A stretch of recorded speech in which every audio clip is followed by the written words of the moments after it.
Hi, and welcome to Best in Tesla. Elon Musk said at the shareholder meeting that the most important thing now is to make sure people know what Tesla's full self-driving system is capable of. Because, as we are seeing, people that try it out, well, their minds are blown. And Tesla is doing exactly that in the US, but also now in Europe, getting people to experience Tesla's full self-driving supervised software. And it seems like the EU is finally waking up as they are coming out with some new rules. So hopefully this also means that the approval for full self-driving supervised in Europe on public road is getting very close. Because right now we are allowed to drive with enhanced autopilot and just supervise it. But that system is many orders of magnitude worse and less safe than what Tesla is trying to get approved now. So that to me is just stupidity squared. But hopefully it is only a matter of time before the EU wakes up completely, and when they do, Tesla will be ready. So let's check it all out and let's dive right in.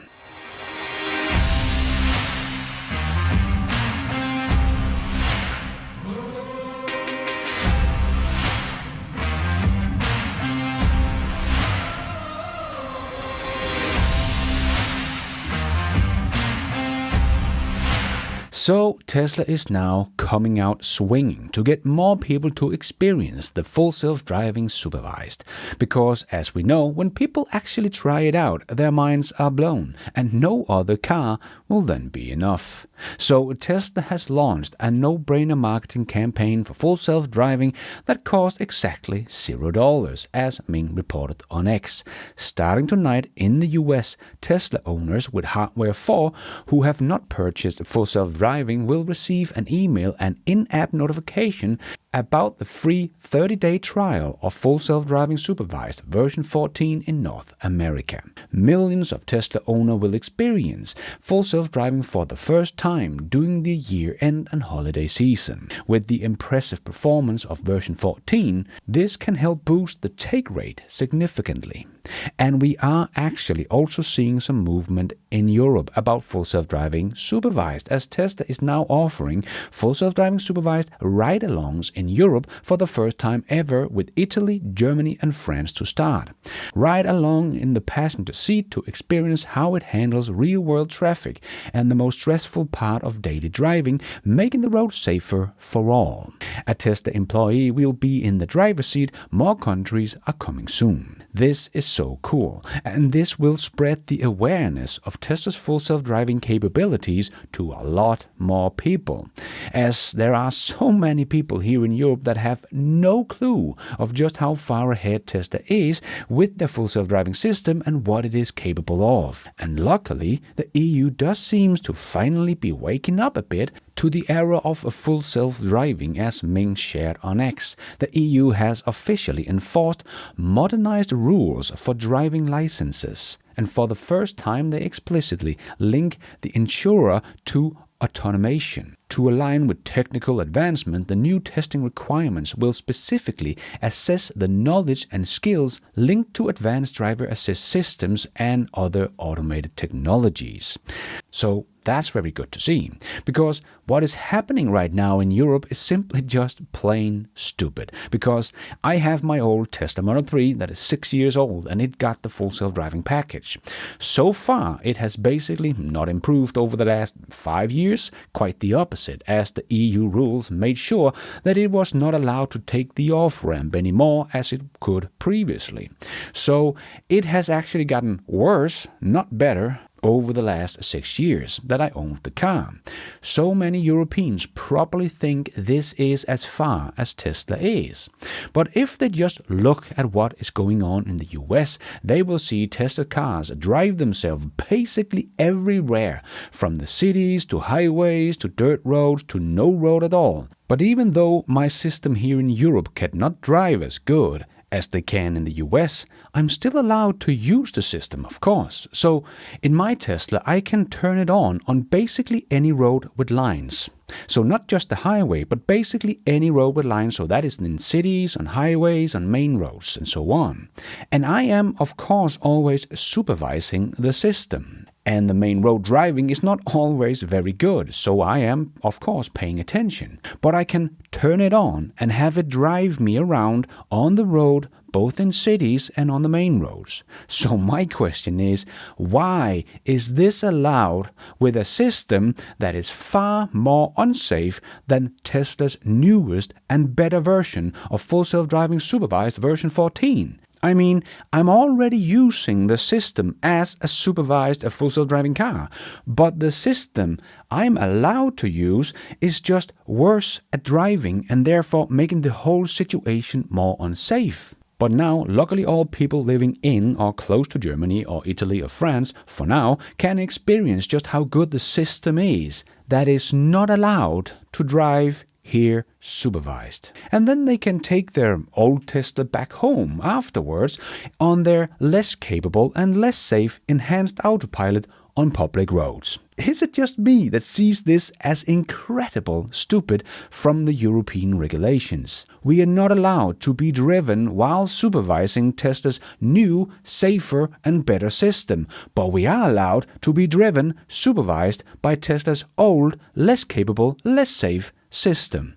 To me, this is just stupidity squared. The regulators are making our streets less safe while they think they're trying to protect us. Because we could also see just how far Tesla's system has become if we humans should do what we sometimes do, fall asleep at the wheel. As Devin wrote on X, falling asleep at the wheel, the full self-driving version 14.2. I think it's a huge improvement over what would happen previously, so well done Tesla AI. But let's just see the whole process here, filmed by Devin. Alright, so in version 14.2 now, it looks like they've added a new feature. Chris just posted about it on X, Dirty Tesla, that if there's an inattentive driver, previously if you fell asleep or if you got a strikeout, FSD would just basically stop in the middle of the road. And I posted about it before because I kind of thought that wasn't the right move. I thought that pulling over was a better decision, and I think that that's what happens now. So what I'm gonna do is I'm gonna close my eyes and the car's gonna think I'm asleep, inattentive, whatever you wanna call it. Jay's paying attention to the road and we'll see what happens. So I do have my left eye open, like I can see what's going on. So I am looking at the road. I can see that we're coming up to the stop sign. But as far as FSD is concerned, I'm unconscious. So pretty quick here, we should get to pay attention to the road. Yeah, we got it. Okay. And then hopefully it's after we're driving here, after the stop sign. And so what should happen is it should pull over once it strikes me out here. Pulling over soon. Take over to drive manually. Okay, so there you go. That warning is new. I can see that we've come around the corner. And now, before we've gotten to our destination, the car is signaling, pulling over, putting us next to the curb here. Wow. Oh, the hazards are on. Hazards are on. So That's actually really impressive. I think that's a huge improvement overall. Like, that's what I think the car should do. I think the hazards should stay on. They've turned off on their own right now. But that's still a welcome step in the right direction, because whatever, if something happens, you're asleep at the wheel, being stuck in the middle of the road, like that same behavior would have happened previously, and you'd be on the highway and the car would stop. And for a bunch of reasons, I think that's dangerous. So yeah, that's a really cool improvement. Great to see. This is such a huge safety feature that I personally think it's a crime that the EU regulators are keeping this from us. Studies suggest that falling asleep contributes to something like 10 to 20% of all road accidents in the EU. This range comes from multiple sources, including the European Commission's Road Safety Observatory and the European Transportation Safety Council. For context, in 2023, the most recent full year of comprehensive data, there were approximately 1 million reported road accidents in the EU. Not death, but road accidents, including those with minor injuries. But minor property damage only incidents are often unreported. So the estimate is that there is about 3 to 4 million total crashes annually. But if we just stick with the 1 million accident and apply a 20% range for falling asleep, we will end up with 100,000 to 200,000 accidents per year coming from just drivers falling asleep. So just from people falling asleep and having this system in all cars would avoid about 150,000 accidents every year. Yes, we humans are really bad at driving, and so many of these millions of accidents every year in the EU alone could be avoided if Tesla was allowed to release the full self-driving supervised version 14 to the entire Tesla fleet that are here in Europe, which should be over 1 million cars. A million cars that suddenly would be 10 times safer on the streets than they were the day before. But we are seeing things starting to turn slowly with autonomous driving. It seems like the EU is finally waking up and realizing this will be part of the future, and if Europe doesn't want to be left behind the US and China, Australia and many others, they better get their act together and get the system approved, as it will without a doubt make roads safer. Having more AIs driving our cars that never get tired, distracted, and can see in all directions all at once and can react multiple times faster than we humans ever could will no doubt make our roads safer, not less safe. Just ask yourself, when Tesla adds the final piece to the puzzle, hopefully soon, and can have this done unsupervised, and they can show the world with data and facts that their system is at least 10 times safer than a human driver, what would organizations like NHTSA then do? Because the obvious choice is, of course, to say that all cars not equipped with such a system is unsafe. And will it become mandatory at some point to have a full self-driving system in the car, just as we know it with seatbelts today that Volvo invented? Well, no matter what, it's going to be very interesting to follow and see how it all will play out. Because it does seem like even Europe is waking up now, and no one else has systems like this at scale and with a general solution but Tesla.